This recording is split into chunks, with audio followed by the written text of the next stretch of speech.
He heals the brokenhearted and binds up their wounds. Psalm 147 verse 5 and saves those who are crushed in spirit. He does not require our strength to respond. He meets us in the frailty, in the stillness after tears, in the quiet moments where we're simply trying to breathe. He is a God who does not look away. Jesus stood at the tomb of Lazarus and wept. Though he held resurrection power in his hands, he allowed himself to feel loss deeply. This tells us something sacred. God is not afraid of grief. He doesn't rush our sorrow. He enters it. Healing is holy ground. It's not linear. Some days you'll feel peace, others a raw ache. Both are valid. God walks with you in each one. He is not measuring your recovery. He is simply staying beside you. Isaiah 61 verse 1 describes God as the one who binds up the brokenhearted. Think of the care in that word, binds. It is slow, gentle, personal. Like a skilled physician, he wraps your wounds with patience, never forcing healing, only nurturing it. You are not alone in your valley. Many have walked through similar shadows. But here's the truth. No two griefs are the same.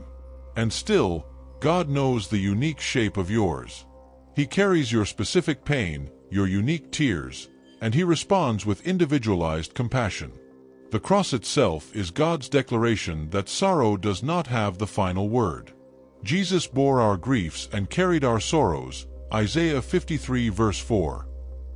He didn't just die for sin, he entered into human suffering, so we would never be alone in ours.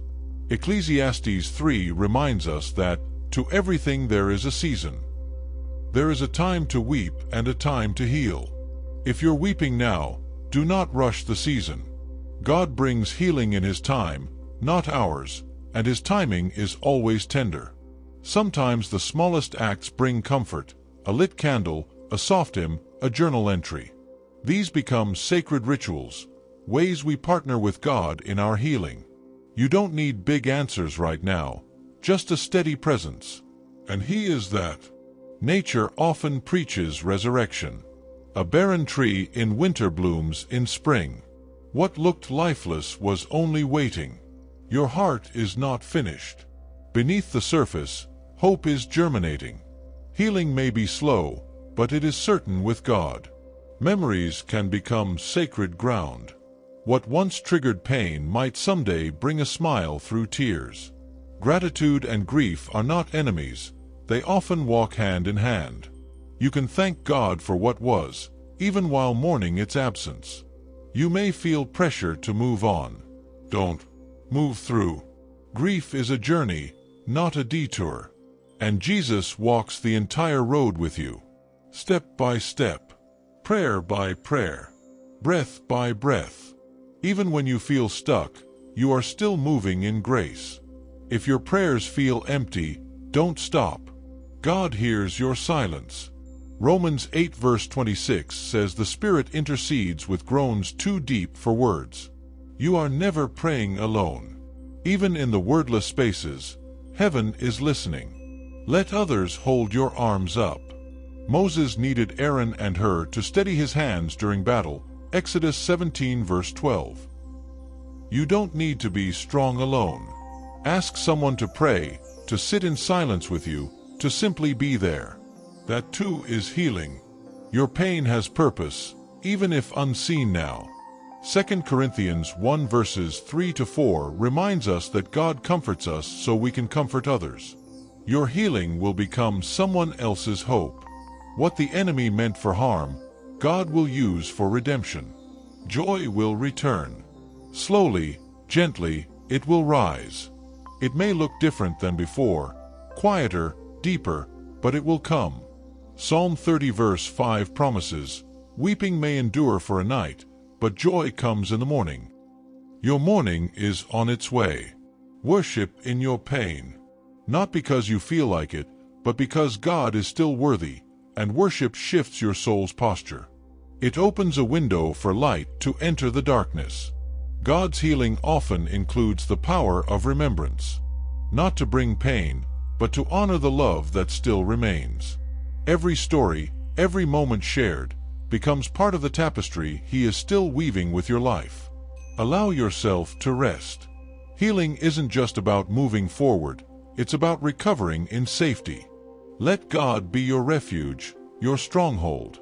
In Him, you don't have to perform, only be. Speak life over yourself. Proverbs 18 verse 21 says that death and life are in the power of the tongue. Even in grief, declare His goodness. Whisper His promises. Repeat His word. These are seeds of resurrection in your soul. Be kind to your emotions. God created every one of them. Tears are not a sign of weakness. They are prayers that flow from the heart when words run out. Don't hold them back. He catches every one in His bottle. Psalm 56 verse 8. When you're ready, serve someone else. Sometimes healing grows quietly in the soil of compassion. Comforting another heart can awaken yours. Not to fix them, but to walk together in shared humanity and divine hope. Dear Jesus, I come to You carrying the weight of loss. My heart feels heavy, and sometimes I don't know how to move forward. But I know You see me. You weep with me. You walk beside me. I surrender the pain to You, not to forget, but to be healed. Bind up my broken places. Restore what has been taken. Let Your presence be the balm I need each day. Give me moments of peace in the midst of sorrow, and help me trust that joy will come again. In Your name I pray, Amen.